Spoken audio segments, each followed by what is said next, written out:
on our recent conversations of the Nelson Mandela Bay Day Zero and also the situation in KwaZulu-Natal not too long ago, where the taps are running dry despite flooding.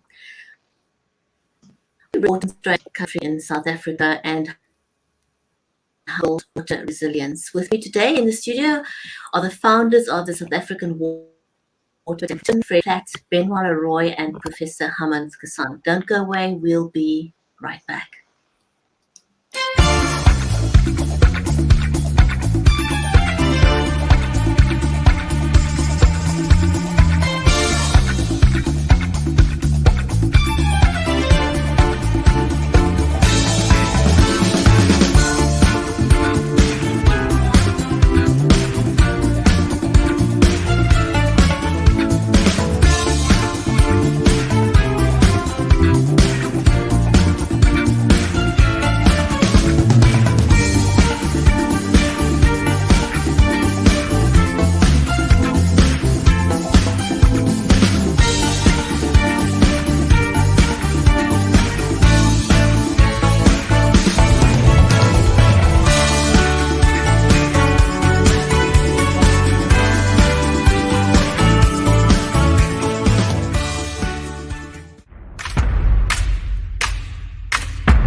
If you've just joined us, welcome to the Water Hour brought to you from Cape Town in South Africa, and our live stream is brought to you by BeLive Media and the South African Water Chamber. This is an audience-centric show, so please participate in the conversation. Ask us any questions that you'd like to pose to the panel. Our panel today is from the South African Water Chamber, Dr. Anthony Turton, Fred Platt, Benoit, and also Professor Hamanth Kasan, and we're talking about how to build water resilience. Gentlemen, welcome to the show. Glad to have you here. And to kick off the conversation, water scarcity is, or South Africa is known as a water scarce country, but what does that even mean? Is it physical water scarcity? Is it economic scarcity? But I'd like to pose that question to you, Anthony. But before we go there, Fred, may I ask you to just, for the benefit of the audience, give us a little bit of a background as to why the South African Water Chamber was established. What purpose does it fulfill in a water-constrained country? Thank you, Bridget. Sorry, Tony. Fred. No problem. Thanks, Bridget. I think what we realize, and we've known for some time, that water is the fundamental economic enabler. It's critical to a country's success, both economically as well as socially, and it provides economic enablement, but it also provides dignity. And I think what we saw in Cape Town with Day Zero and subsequently is a situation where we know that we're heading for crisis, we know we're heading towards challenges and problems, and as we've seen in the energy sector, ultimately it's only a collaboration between the private and sector and the public sector to take these challenges together and move forward. So the South African Water Chamber really has its genesis in trying to say, let's create a home for the organized business involved in the water sector, whether that be on the technical side, financial side, or any other interested business that's involved in the water sector. And then how do we engage positively with government in order to solve the massive challenges that we face on a daily basis. So really what we're looking at is from the business sector to provide leadership on behalf of the sector, to provide cohesion in terms of the message, and to provide a single interface where government can engage with the private sector, where we can sit down with the challenges, where we can look and say, what are the solutions? Every day we hear from the private sector that they have solutions to the problems of government, but how do we take those within a structured format that is not driven by the individual interests of any particular company, and how do we then as a sector engage with government and say, let's build a path forward, let's make sure that we build resilience and that we can avoid the type of challenges that we're seeing, for instance, at Nelson Mandela Bay. Thanks for that, Fred. Benoit, can I go to you quickly first, and can you just briefly, on the South African Chamber of Water Chamber, who should ideally join the Water Chamber and why? Thanks, and hi to our viewers. Generally speaking, it's private sector business that's in the water supply chain. So from EPCs, engineering, procurement contractors, management companies, facilities management, then also the consulting engineering fraternity. We do have a lot of private members also who happen to be involved in state-owned enterprises. And then, construction companies and other associations that we collaborate with. So, the idea is really to have, the voice of industry, and no single industry speaking or company speaking to government directly just simply doesn't work. It's an ineffective form of lobbying. It's and also involved on a national, local, regional, or city basis. So you don't have to be a national company necessarily, to do that. So it's really those who are involved in the construction, design, supply, operation, maintenance of water, wastewater infrastructure. So including telematics, for example. So the communication networks, the radio networks, the GSM networks, and lastly, the digitization supply chain, which is the fastest growing subsector within the water sector. It's very new in South Africa, but we're going to see it shooting like cell phones did. And, there's more people with cell phones than with water connections or toilets in their homes in South Africa. It's just a bit of useless information as to our priorities. I wanted to just very briefly pick up on something that you said, Benoit, because there's a lot of companies that approach me and say, I've got the solution, they've got the silver bullet.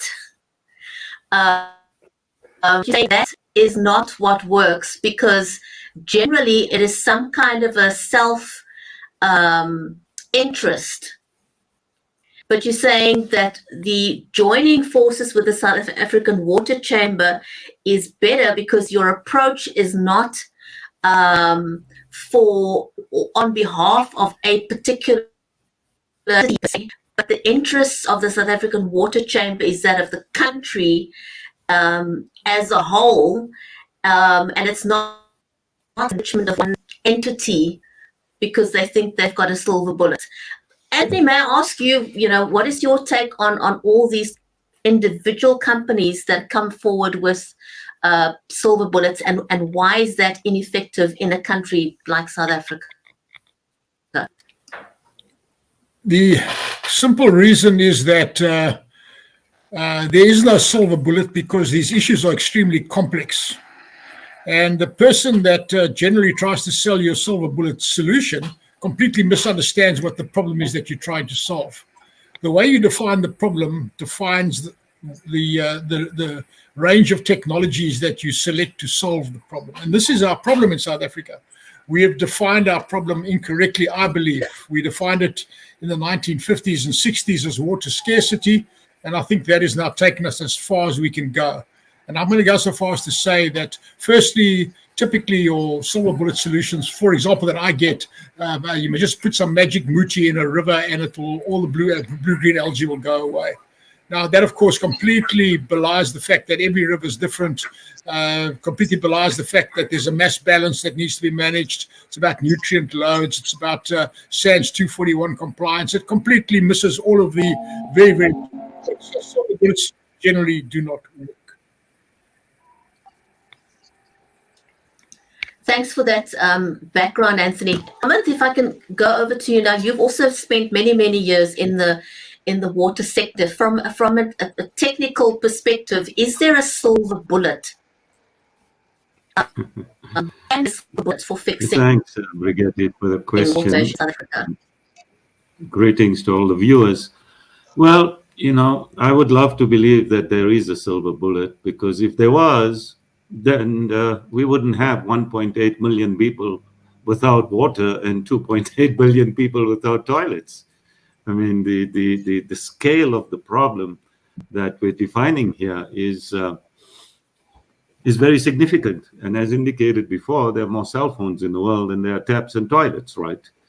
So there are a lot of exciting technologies, yes, but there isn't a single technology or a single application which is capable of solving all the problems, as Anthony has mentioned. And oftentimes, you know, businessmen or business people tend to believe that they have the silver bullet. Each of these technologies, whilst there are many technologies available globally, and whilst the technology innovation space is moving at a high pace, they will need to be assessed very carefully and rigorously according to established scientific methodologies, right?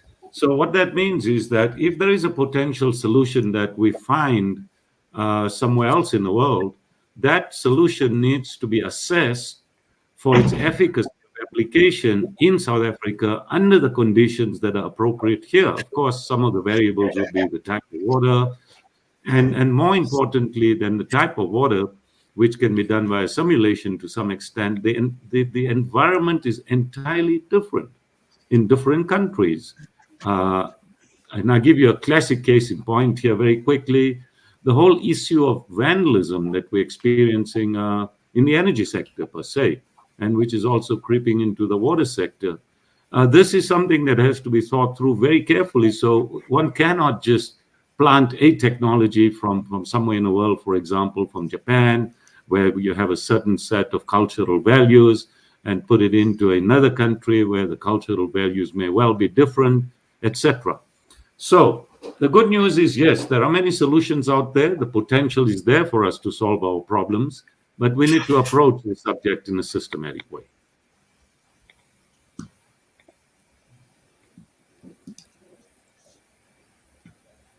Thanks very much for that background there. Anthony, would you like to respond to Taryn's statement? Isn't the silver bullet preservation what we have? Well, yes, Taryn, the silver bullet depends on all kinds of things. Some silver bullets are good ideas, but most of them that I found are wacky ideas. And the first thing that I ask a silver bullet supplier is, who are you going to invoice for your solution? Who's going to pay the invoice to make your business sustainable? They don't know that answer. And the reality is you're going to invoice some state-owned entity. So now you've got to get through all the state-owned entity hoops, and you've got to start, is it a municipality? Is it a water board? What are all the rules and regulations about that, et cetera, et cetera? That's not a trivial matter at all. So, you know, these silver bullet things, unfortunately, in my experience, have almost always been a misdiagnosis of a problem where people think they understand the problem. So let's use that as a cue, if I might, Brigitte. You started out by saying that South Africa is a water-constrained country. And Fred was talking about water as an economic enabler, which is what the chamber's about. I'm gonna go out on a limb now, and I'm gonna say that I actually don't think South Africa is a water-constrained economy. I think that's part of the problem, that we have glibly defined the problem incorrectly. We've defined it as a volumetric issue, but it's not a volumetric issue. The water is all over the show. The problem is not that we don't have water; it's that we don't have water of the right quality, at the right place, at the right time, at the right price, and the right pressure. All of those things, and all of those things need infrastructure. So I think we must stop perpetuating this very simple meme that you hear in every government communication, that South Africa is the 28th driest country in the world. All that does is that simply sets up some or other excuse now as to why something is going to fail. Well, guess what? If we are so dry, then that's the purpose of infrastructure, to uncouple us from that, to give us the resilience that we need. So I'm going to say that we are not actually water constrained. We are constrained by drought, which is an inconvenient thing. It's a disruption to the water supply, to the distribution of water. That we certainly are constrained by. And I'm going to say that we are constrained by an accumulation of salt, and we can broaden that salt thing to basically mean all pollutants as well. We've got too much salt, and we've got inconvenient droughts, but we don't have too little water. So we've got to start thinking about that, because if we start thinking now about salt problems and water quality problems and distribution problems, we now start thinking automatically about the kind of appropriate infrastructure that we need and how to finance that infrastructure, how to maintain it, etc. So I'm opposed to the notion that we just describe our problems simply as, we are water constrained economy. We are not. Globally, 2/3 of the planet consists of water. So globally, we are not water constrained by any stretch of imagination. We might be constrained in the city of Bloemfontein for a period of time because a pipeline's broken down, but we're not water constrained all over the country. That's just the point I want to make. And how you define the problem ultimately sets up your mindset for how you're going to solve it. As the good professor said before me, there's no shortage of technologies. There is a wide range of technologies. And in fact, if anything, today we are seeing a absolute explosion of technologies. My company is involved in some very, very sophisticated artificial intelligence type of process development. And we are currently working in a very, very sophisticated environment where we've improved the productivity of a large listed company's operation by 10%. That is a significant, substantial saving just by smart use of data, artificial intelligence, machine learning. So this is the future. Going into this kind of world where we define the problem differently and we attack it from a different perspective. All problems by definition are soluble. So how we define the problem in the first place must be accurate and not glib. Not a glib, we are 28th driest country in the world, therefore everything is justified. That just doesn't cut it with me anymore. So what needs to, and maybe Hamanth, I can pose this question to you, what needs to change in our current distribution process so that we can make water an economic enabler, and we can have sufficient water in the taps? What needs to change in this distribution process? The challenges that there are that needs fixing. Okay, thanks for the question, Brigetti. And simultaneously, I'll try to answer the comment from Turton in terms of preservation of what we have. We are acutely aware of our challenges in South Africa. There has not been a point in time in my career when we have not been aware of what our challenges are. Our biggest challenge is we don't seem to overcome the challenges. Now, what are these challenges, right? We just don't seem to overcome. We keep redefining the challenge and we write plan after plan, and we're marvelous at that. I think we probably have an international reputation for that. Now, when it comes to execution, in layman's terms, there's a few simple things that have gone badly wrong, if I could use that nomenclature. One of them, to address Turton's issue, rightly so, you need to preserve what you have. Now, again, in layman's terms, you need to preserve the resource. So the solution to pollution is prevention. Stop the pollution. Because if you pollute the resource, the cost for you to treat that resource, to turn it into drinking water, is going to go up multifold factors. And you're putting a strain on the entire economy. So step one, stop the pollution. In my view, step two, stop the water leakage. up to around 40% of water in the municipal systems in South Africa are leaking into the ground. This is world-class quality tap water that consumers are paying for, which is leaking into the ground. So that's imagine if you could arrest out of that 40%, if you could save, it's not easy to save all 40, it's not even easy to save 30, but let me assume you can save 20. The quantum of water that would unleash will lead you to delay your augmentation projects for new water schemes. So it's a no-brainer in terms of a water scientist perspective. So stop the pollution, stop the leaks, improve the maintenance of your systems, which we are acutely aware that we have not been maintaining our systems as we should have. Increase the rate of your project execution. We're also aware that there are delays with all of our infrastructure projects.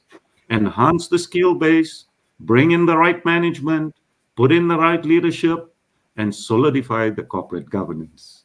Now, I've tried to give you in a nutshell 5, 6, 7 elements that are critical from the global experience of how countries have turned their water situation around in order for them to build resilience, for them to build capacity, for them to enhance planning, to have better monitoring, to use all the right technologies. And so I tend to agree with Tony. Our problems are not intractable. They're all solvable, but we need the right political will, we need the right people, and the rest will follow in terms of us overcoming every one of our problems in this country. But finally, in answer to your question, the solutions must be sustainable. The solutions cannot be such that we go into a municipality or a community and we quickly put in a solution that ameliorates the problem in the short term, and we're still left with the problem in the long term. So what you then have is recurring problems, and you get into a situation of panic where you're never going to cope with solving all these problems that are having simultaneously all over the country. So it needs a very systematic, seasoned approach, and there are many models in the world where this has been done thoroughly. I mean, South Africans are all over the world. Our expertise is there. In fact, South Africans have helped many of these countries for them to become water resilient and for them to be water secure into the future. So we know how to do it. The private sector is there. They have all the great technologies. They have all the financing experts around. We ought to be sitting around the table and saying, how are we going to overcome this? Piece by piece, and celebrate our successes. Let's get this country back together. Thank you. So I want to ask what you gentlemen think. You know, is the solution to our problem? Do we tackle this bottom up or top down? I think if we look at the situation in, I think it's Sri Lanka, for example, they had the top down approach and it worked. But people in Sri Lanka are different to South Africans. You know, is it going to be a mixed approach, or do you think if we have with the right leadership? Because currently we've got a really bad culture of not taking care of things in South Africa, breaking down infrastructure. Taryn does a fantastic job, but it seems like, you know, she's just got this uphill battle constantly with what she's doing. She makes a lot of wins, but it's an uphill battle because the pollution and the destruction path just doesn't seem to be curbed. What are your thoughts on that? Benoit, let me ask you. Sure. Look, the first thing, it starts with us, and please, we must stop using the word challenge in the wrong context. And I harp on this with a lot of people. I get laughed at continuously, but it's actually not a joke anymore, because this is why we're in the dwang. It starts with us. We are woke people. We are more worried about color, creed, culture, supporting terrorism, and using the word challenge. Challenge is, we've got a problem, then we take the challenge to sort it out. So I would say the problem starts at the bottom. It starts with us as a society. We accept mediocrity. We accept the pollution. We accept throwing waste, which Taryn is trying to catch up. But there's 60 million people, minus maybe a few of us, who are just polluting. You couldn't care. And in Japan, you mentioned Japan, that is viewed as a cardinal sin. Society does not pollute. So you don't throw rubbish out the car on the floor and things like that, and definitely not into your water courses. But no society is perfect. So I think the root cause of our problems is us as a society, firstly, in that we accept the status quo. We also have very poor leadership as a country, generally speaking, apart from ladies soccer footballers and our Springboks and in the sevens. But generally speaking, our leadership is actually quite poor. But I think it stems out of we, society, are not very good at electing our leadership. So what's happening is our leadership reflects us. And that's generally speaking how democracy works. Kleptocracy doesn't work away, but democracy works. So the problem is us. However, we are the ones who elect the leadership, and we don't hold them accountable. They in turn do not care because we don't hold them accountable. We elect them, we unelect them. So I think that's where the issue starts. We need to use the right language. And in the technical world, we use the right language for the right things, scientific world and all the likes. I don't know why we don't do it every day. I haven't seen a politician use the word. We've got 8 million unemployed, 20 million on grants who are basically beggars, who are fleecing the fiscus, unfortunately, and 30 million that are poor. Until 90% of that is resolved, we have a problem. Okay. I just wanted to go back to that silver bullet. Is we as an association represent the private sector, and as such, because of the abundance of technologies, some of them being silver bullets and the likes, there's an abundance of them. So there's no issue. We don't have to promote any single technology, and the rest of the world likes our technology, and so that's not the issue. The issue is that we have to acknowledge. So using Tony's word of paradigm, we must shift the paradigm. The world's covered with water. Okay, the Middle East, the MENA region doesn't have water, doesn't have rivers like we have. They've got very, very few, huge population densities and the likes, but they've got water and it flows. It's a bit of salt in it, but the technology exists. And 30 years ago it was expensive. Now it's dirt cheap. It's half the price of what we pay. And just lastly, the leaking bucket syndrome, and we have gone now with our colorful language and gold-plated or platinum-plated our leaking bucket of 41% non-revenue water. The latest I've seen in the last 6 months, it's gone up to between 50 and 70%, and some of the metros included. Okay, so we're not water scarce. If we losing our water in physical leaks, 90% in physical leaks, and then we wonder why we cannot. We think we haven't got enough water. What country leaks 41% of its water? And if you go and do a no-drop report now, you'll see it's 50 to 60, maybe 70% in the rural areas. What country wastes more than half its water that it goes and harnesses, builds dams, pumps it great distances, put it through water boards and through water purification plants, a lot of energy, and then distributes it among the towns, and half of it's actually gone.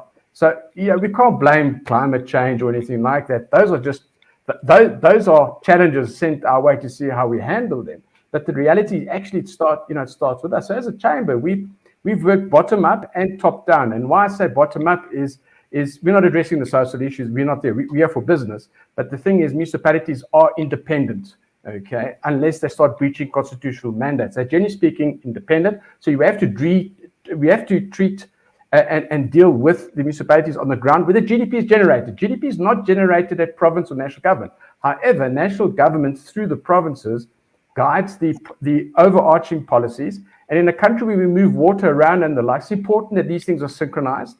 And we established 9 CMAs 10 years ago. We did nothing. We only one operated. And then we said we're going to have 1. And now we're saying we're going to have 9. Let's just do the thing, okay? But it's us who must hold government accountable to deliver what we put them in there to do. And it doesn't matter what technology we have. It doesn't matter what words we use. If we don't hold government accountable, and I can see there's a lot, especially in Department of Water Sanitation, who have used the word, hold us accountable, okay? So, we must do it. And I think we've become very lazy, very apathetic, but now we've got 30 million people who can't feed themselves. Now we have to pay for that because it's us who have caused the problem. Anyway, that's my rant in my absolute frustration, but I do see things turning around, and I think the elections will be before 2024, and they will revolve around water, because if you unlock water, there's a cascading, trickling down effect. Water doesn't go uphill very well. So that's it from my side. Benoit, that's very interesting.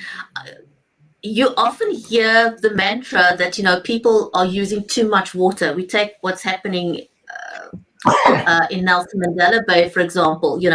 People are told over and over, it's your fault. You're using too much water, and it's almost as if they can say that, the louder they say it, the more they say it, people are going to start believing it. Is that doing to us? That it's actually not stopping the leaks. I mean, for the amount of water that you're saying we're leaking, that's a stupendous amount of water that's getting lost.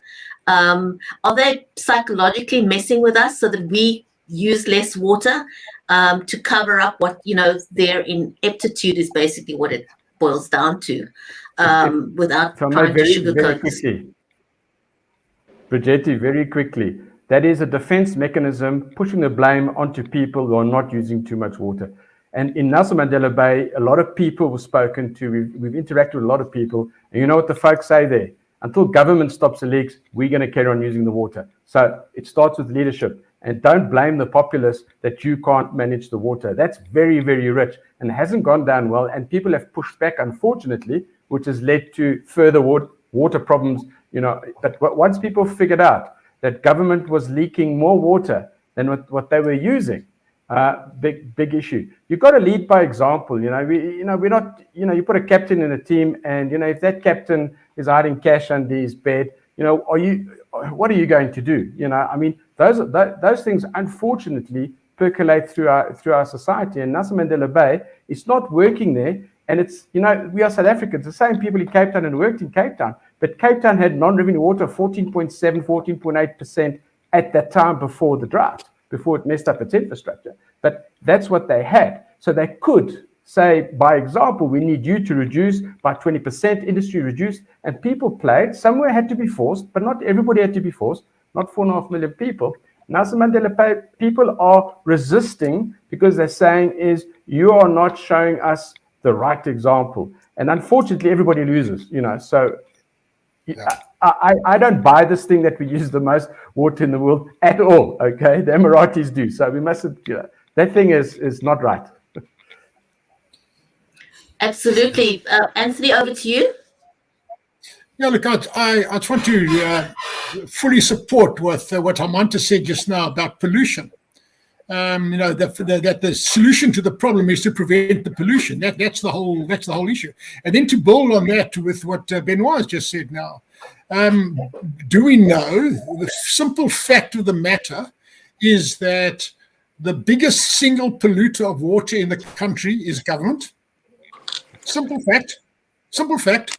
Just look at the return flows of sewage, 5 billion liters of sewage every single day flowing into our rivers, mostly untreated or at best partially treated. This is orders of magnitude bigger than for example, acid mine drainage return flows that come from the mining sector that we often think of as being big bad polluters. So the simple reality is that government is the biggest single polluter. And as a result of that, what you now get is a loss of legitimacy. People don't believe government. And where we see that now playing out in an empirical sense is in the day zero debate. We've got 2 day zero examples now to compare, an apple and an orange. We can compare these things now.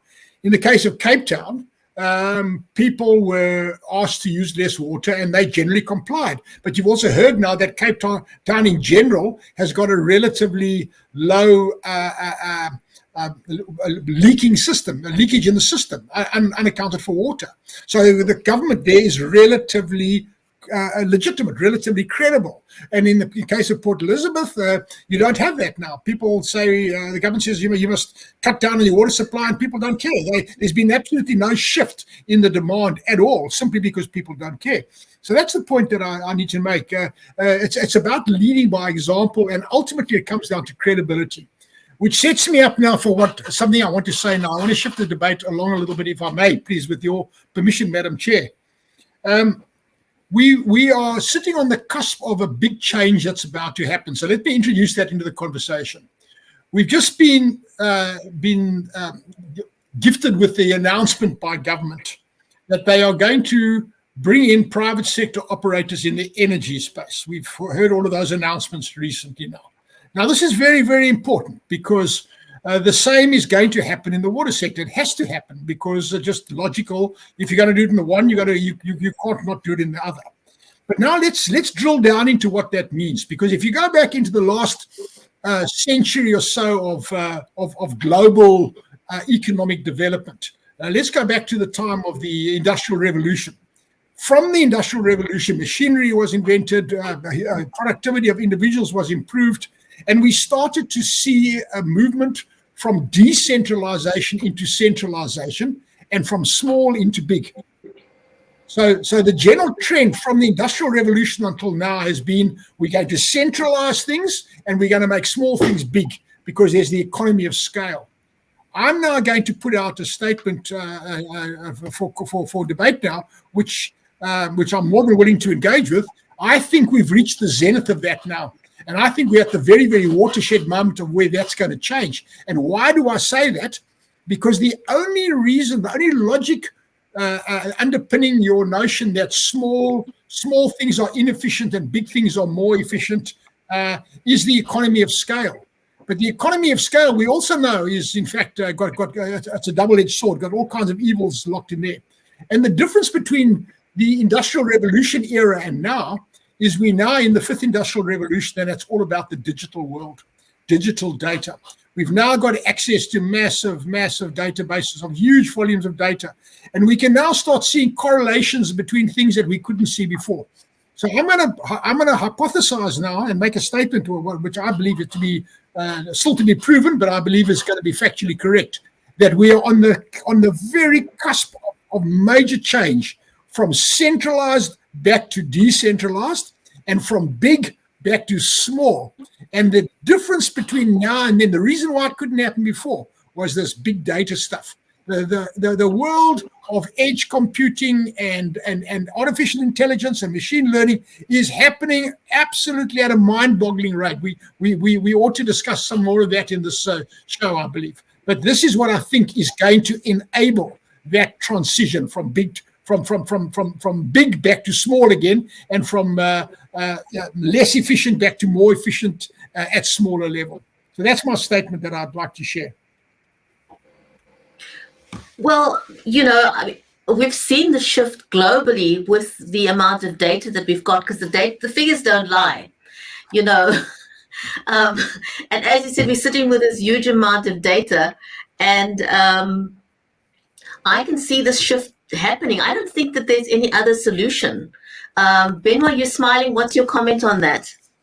Well, I've spent the last 10 years of my life doing exactly what Tony's speaking about, and it was really at the nexus of water, waste, and energy.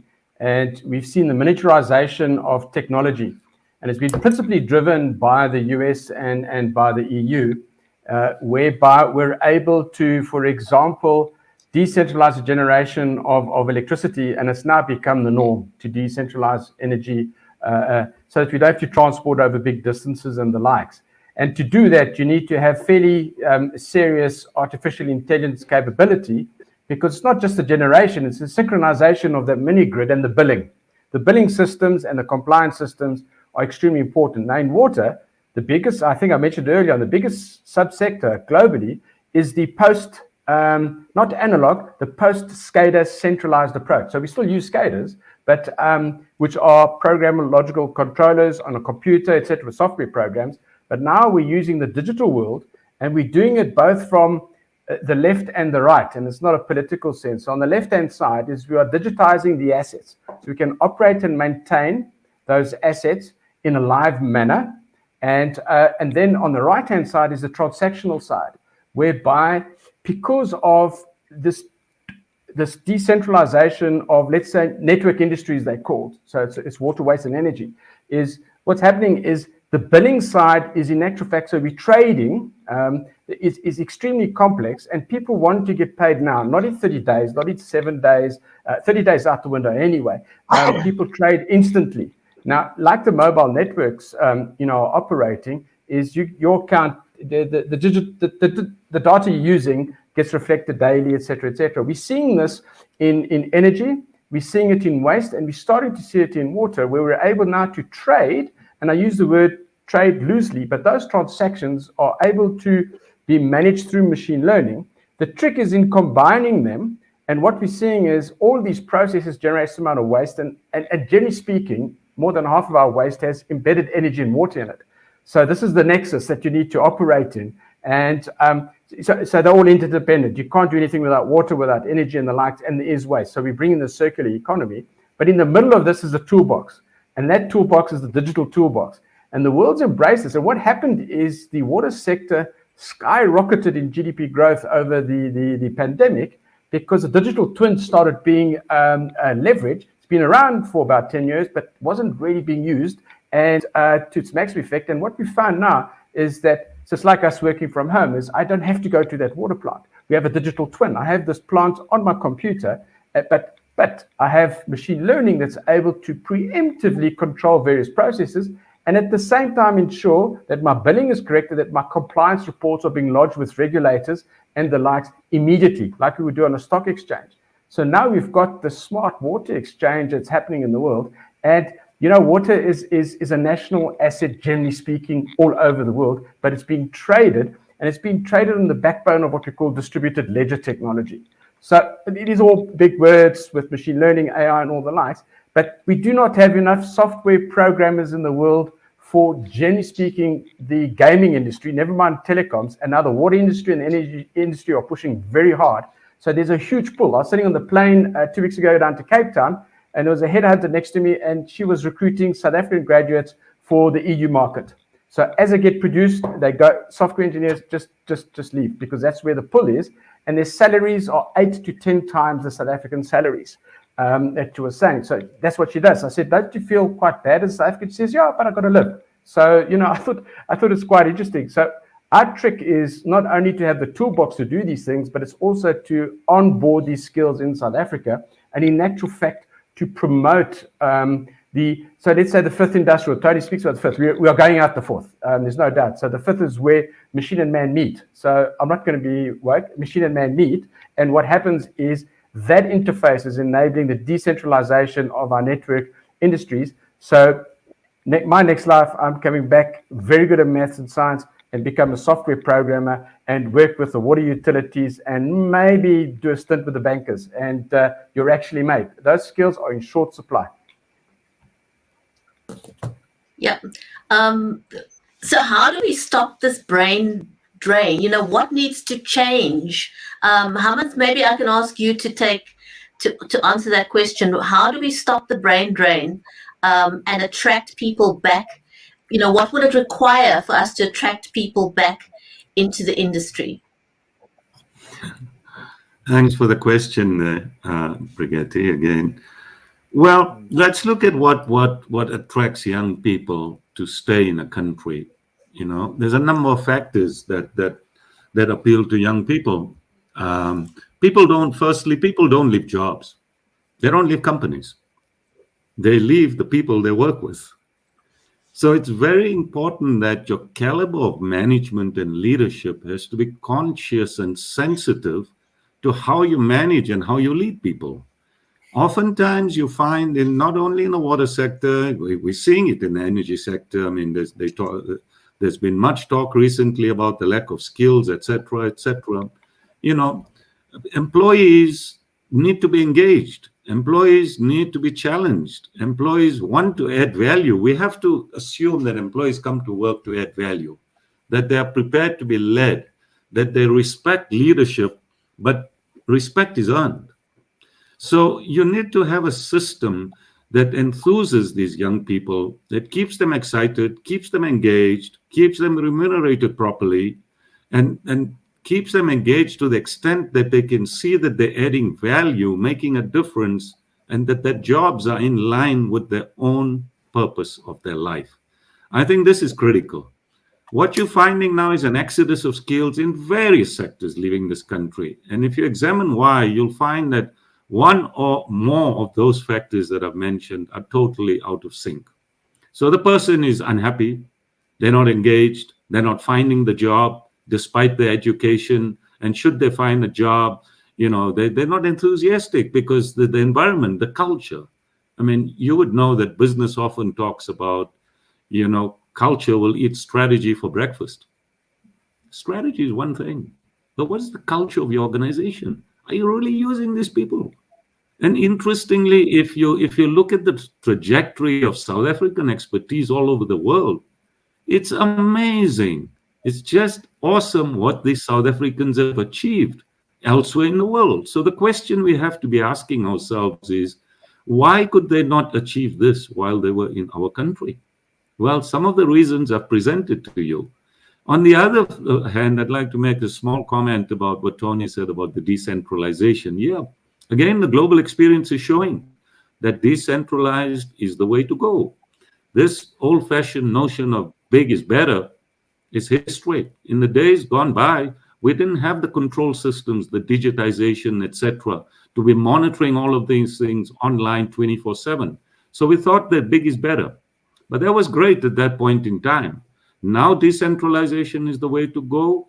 And in addition to decentralization, you're going to find that the kind of people that you need will have to build in resilience. And when I say resilience, one time there was a very popular Japanese theory, a management theory that said, build only on time. It was this whole notion that you build infrastructure just in time, right? Just like Nike says, just do it. This cliche used to be just in time. Well, what has the pandemic taught us?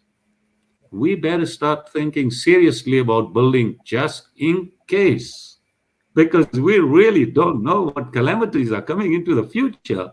And when those droughts hit us, and when those floods hit us, and then we turn around and we say to our consumers, hey, folks, you're using too much water. No. Where's the planning? Who thought about all of this? Where's the water security? It's not the notion all of a sudden when you run out of water and it's like, wow, you guys probably use too much water, right? That's too easy. It's too simplistic. Thank you. I really like that. And Fred, I want to go over to you. You touched on something incredibly important there, is we seem to have this culture of, we fixed it just in time and now we want a feather in our cap. We've got this solution now in Nelson Mandela Bay and we want a pat on the back. But that's hardly a solution. I like the thought that you said, we need to change from just in time to just in case, and build resilience for the future-proof our water. Fred, can I ask you to jump in with a comment there? Yeah, Brigitte, it's been very interesting listening to the conversations and, just following it from where we started off, looking at kind of the silver bullet type solutions. And then we got into understanding the problem a lot better than where we started off. And I think it's a critical thing to understand that that's probably fundamentally the problem. We start looking at these problems and we look at the hard engineered solutions, and we want to end up with the technologies. The first thing is we haven't clearly understood and defined the problem to start off with. And there's really, for me, there's four issues that have kind of percolated through this discussion. The one is about information and the access to information and using information in order to make informed decisions, as opposed to just assumptions or, for that matter, just dealing on what we've known historically.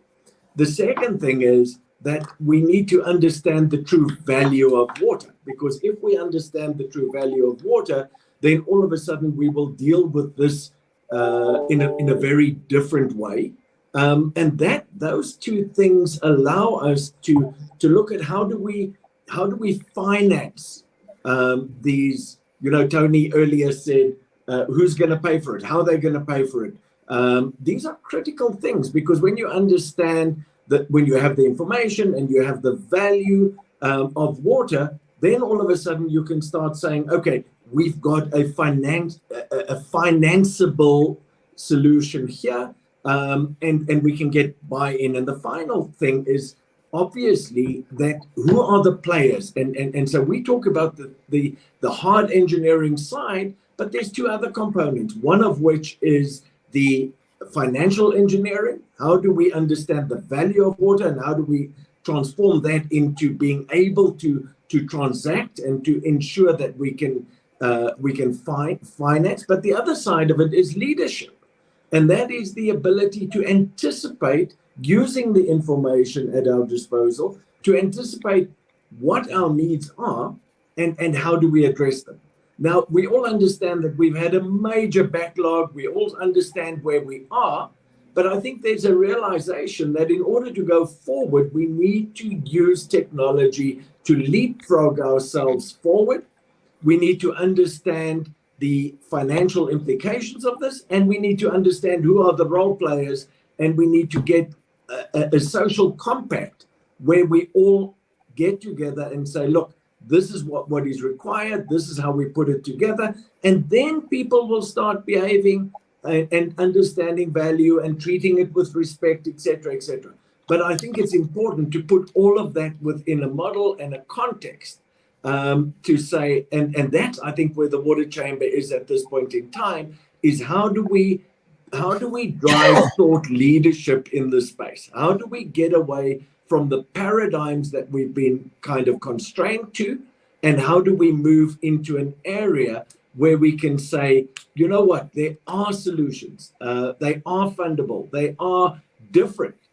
We will use the right foundation, the right understanding, the right technology to understand it, define it, develop it, fund it, and get buy-in from the community. Are we seeing the release of enough data from the custodians of water, though? I often think of the insurance industry, for example. You know, to them data is very important, and they look at data so they can plan 20 years in advance. You know, so they can build resilience. They preempt disasters. Why are we not doing this? Are we getting enough data to make good decisions to future-proof water? Benoit, I see you shaking your head there. You know, we didn't have a master plan for a decade. So data is not even a swear word. It didn't even come across people's minds what data we needed. So, you know, one of the things we pushed as a chamber is to have, you know, a master plan, which is a strategy. So it's a component, as Hamanth says. That's the first thing. The second thing is we needed a minister and a director general in a permanent position. We have that at the moment, you know, and that gives stability and leadership. And the biggest theme that came out of the Water Summit in March was, in actual fact, the management of data. So the Department of Water, Sanitation and Natural Base decided to redo the blue and green drop reports. So no drop reports, a bit more complicated maybe, and that's why it hasn't been released.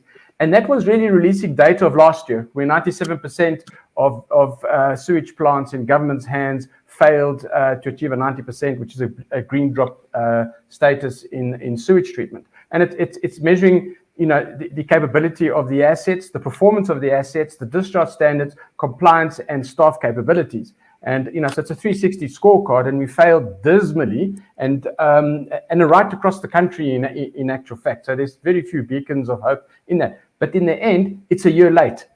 So now we have a digital toolbox. So what we should be doing, okay, we're busy working on that, is we should be having that available on the minister's phone, showing him the national compliance levels, but also showing him what water is available and what water use licenses we're waiting for and all the likes. So with the technology, I think, so with the leadership that we are seeing now, and with the change in priorities at a national government level, we have to get it down to local government, and that's you know, it's 267 of them. It's hard work. There's a lot of them. National government is one department, but we've started there. We also have to work at local government, where the GDP happens, and that is to get those two to meet, so that my aim in life is that before I pass on, is that we have a live blue, green, no drop report, okay, available for every citizen who wants it as an app on their phone. And I think we can do it. I know we can do it.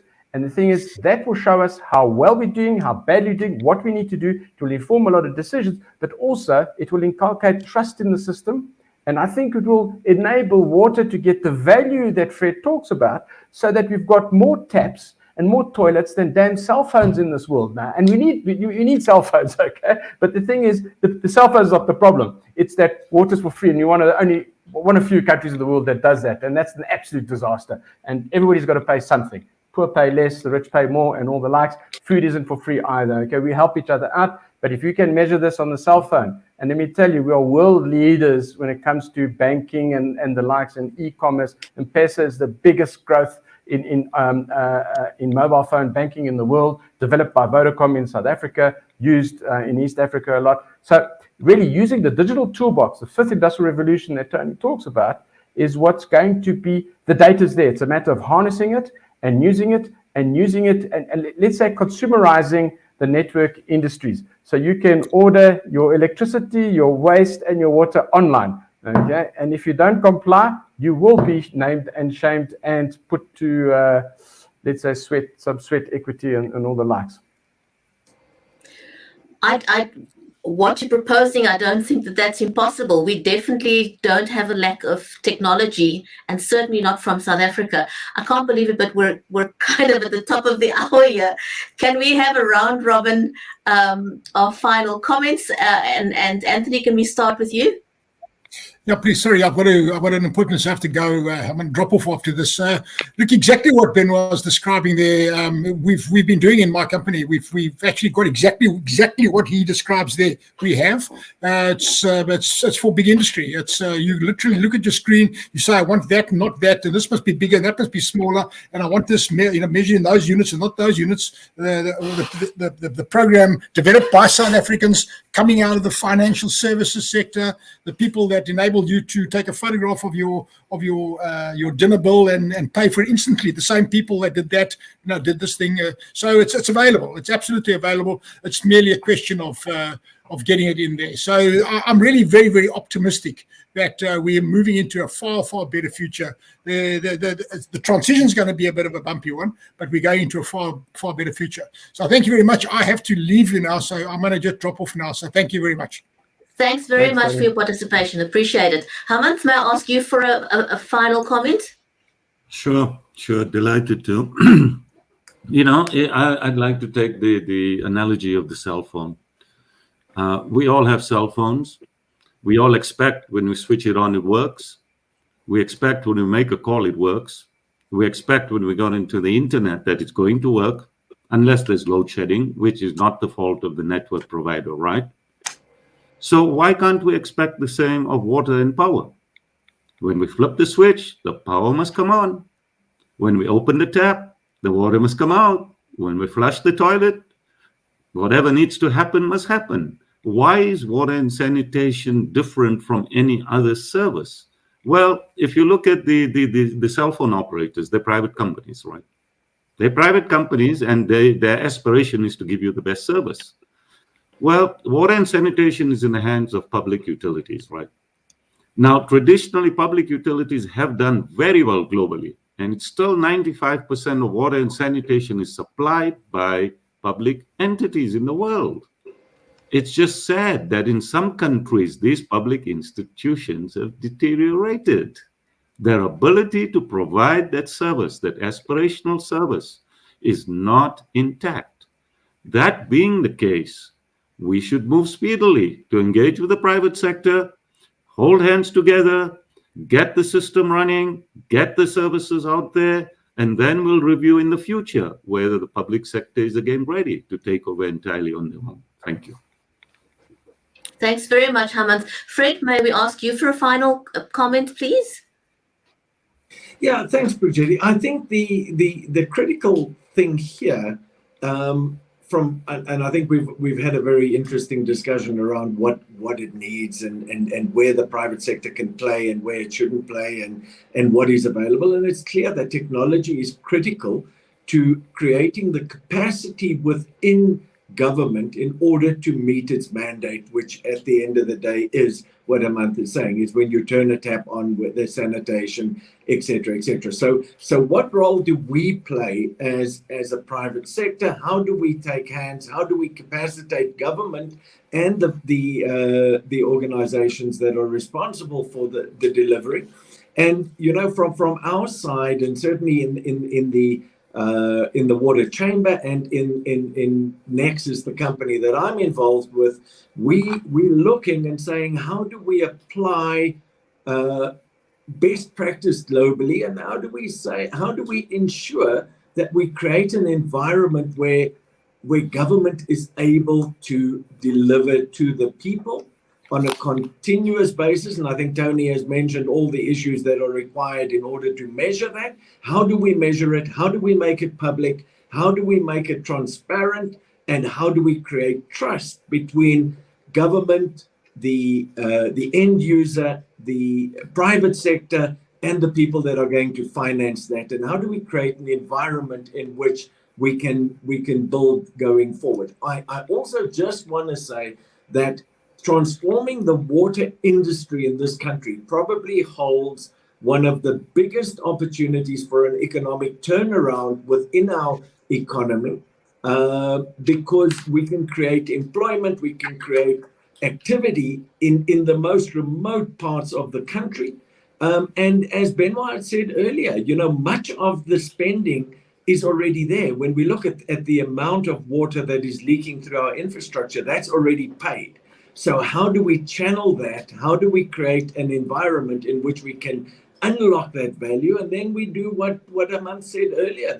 Then all of a sudden we don't need to look at augmentation in this massive way, because we can access a resource that's already there with funding that's already been spent. And I think that's where technology can guide us and can assist us in creating an environment that where there's trust, where there's transparency, and ultimately where there's excellence in execution. Thanks very much, Benoit. Final comment from you?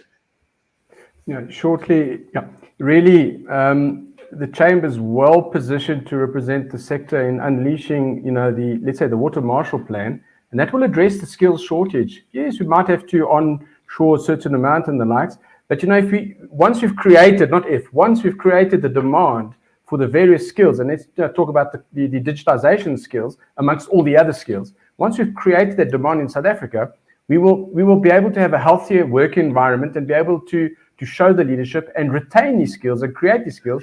And I can guarantee we'll attract overseas skills, to come and work in our Water Marshall Plan. So it's crucial for the Water Chamber to have this critical mass, to have as many members as possible, so that we are taken as seriously as possible, and we start unlocking the NIP, so the National Infrastructure Plan 2050. It has to happen, it will happen, but we need everybody behind us from the private sector to help us to collaborate with national government. So we're really looking forward to that. And we've gone past halfway through the year, and we haven't started on the National Water Master Plan yet. And we're pushing hard, but we have a lot of problems, and we need a lot of technology, and we need a lot of people to be able to do that with various skills, from plumbers right up to the computer scientists and computer software engineers and all the like. It's really exciting time. And yes, when you open your tap, hopefully soon you'll be able to do it with Bluetooth.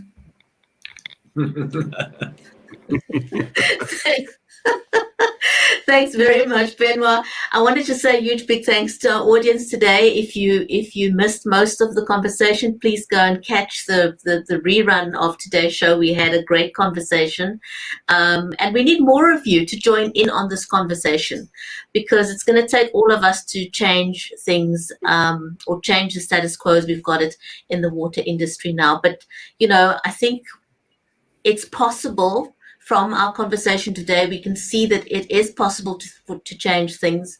We just need the political willpower to make things happen, and we need to hold the custodians of our water responsible for what they do. Thank you. This was a great conversation, and we'll catch you on the next episode of the Water Hour. Stay safe.